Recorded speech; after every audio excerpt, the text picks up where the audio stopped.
Actually, kind of, you talked about head of state, and I know that we talked about it a little bit. Is there a world, if you could figure out how to make it work, that you would have someone? I mean, it's 2020. Yeah. Everyone wants to be president. Yeah. Is there a world where someone comes on? Yeah. I mean, to me, philosophically, this is, and we've had a million conversations about this internally, but the way that I look at it is this.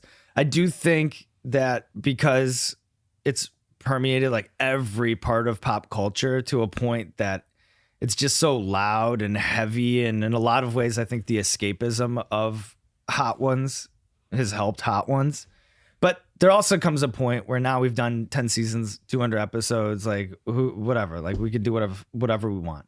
And then you also kind of can't always just turn a blind eye to what's going on all the time, or you can't just ignore it. So to us, with 2020 coming up, I think like every campaign, you know, I don't want to, I'm not like totally on in every meeting and every email and whatever, but I think every major campaign has reached out to us. So the way that we look at it is Hot Ones is sort of a de facto cosign. We're both eating these wings together.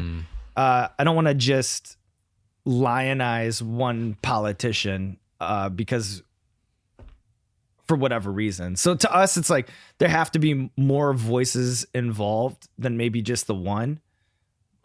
Let me ask you a question going off script. Just taking this detour. Which candidate, because this is the other side, is it can be so annoying on the internet. Like even if we are talking to somebody who does political commentary, like Trevor Noah or something. Sure. You just put out the episode, even if you don't even mention Trump, it gets so annoying. Like people are so annoying, whether it's like on Twitter, like, you know, whatever. Like if you just touch politics from like even from a distance, even like sort of like if it's in your peripheral, people just get so worked up. And then you wonder, is it worth the static? Who is, you know, like if you had Donald Trump on an episode of Hot Ones, it would just be apocalyptic in the way that it's received. And then same with Hillary Clinton. Well, I see. So this is why I say that I think. So then I'm like, who get, like, why even do it? I think the only way that you could do it is whoever the Democratic nominee ends up being, you have to have them and Trump on Truth or Dab. That's the only.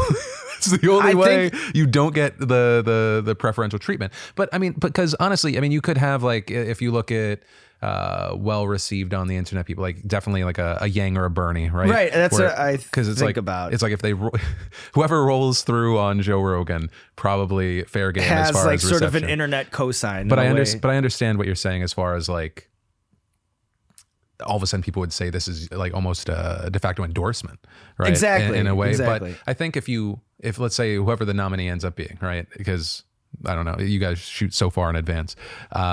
Sometimes you're like, sometimes it's like, oh, flip fuck. that shit like week of, yeah. Really? Yeah. Really? Any this season? Well, it depends. Like to us, we're always, you know, it's the opportunity that presents itself. But you have things that go sideways, like where, you know, you'll be like, oh, you know, I'm pretty sure this is gonna land. Let's plan on this landing, and then it doesn't land, and then the next day, a guest that you're supposed to have in comes down with the stomach flu and can't do Hot Ones. And then you're like, oh, like two things we were kind of banking on fell through, and we don't have an episode for 96 hours away. Like we got to start banging the phones, you know? Yeah. That's like, that happened. That's how we got the Jeff Goldblum episode, honestly. Like we had like a finale, and the person that we were going to have on the finale canceled day of. And we were like, okay, well, now we don't have, like, we've been like billing the finale, and now we like don't even have a guest.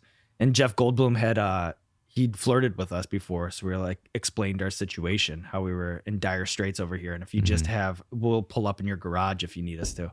Then he came through for us. But sometimes it's like that. I think 2 or 3 times a season we get squeezed in a way that makes us nervous. But right now, you know, we just launched the first episode with Margot Robbie.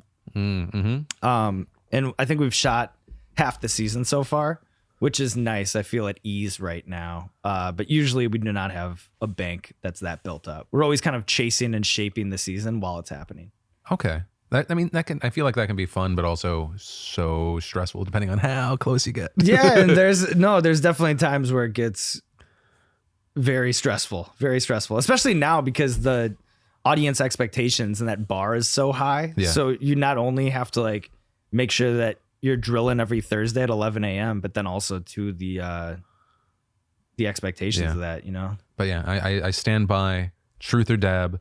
If you, because I think it's a good idea. If you do And have, we would do that. if you do have one on at a time, you'll either be called like super snowflake or a fascist. Yeah. So just bring them on together. I think that that would work, and I'd be down for that. So assuming that we Fuck could a get CNN town hall, man. a sitting president and the challenger in for truth or dab, I think Just- that's automatic.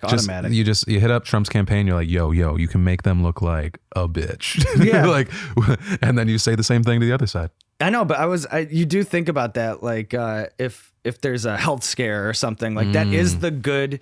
That is the good way to do hot ones. Is a good way to prove every wing's gonna have to have like a small bite taken out because they're like, you got to make sure he's not poisoning. Yeah. Well, I always think about that too. Yeah. Like if we had a sitting president on, they would probably like send Secret Service to like.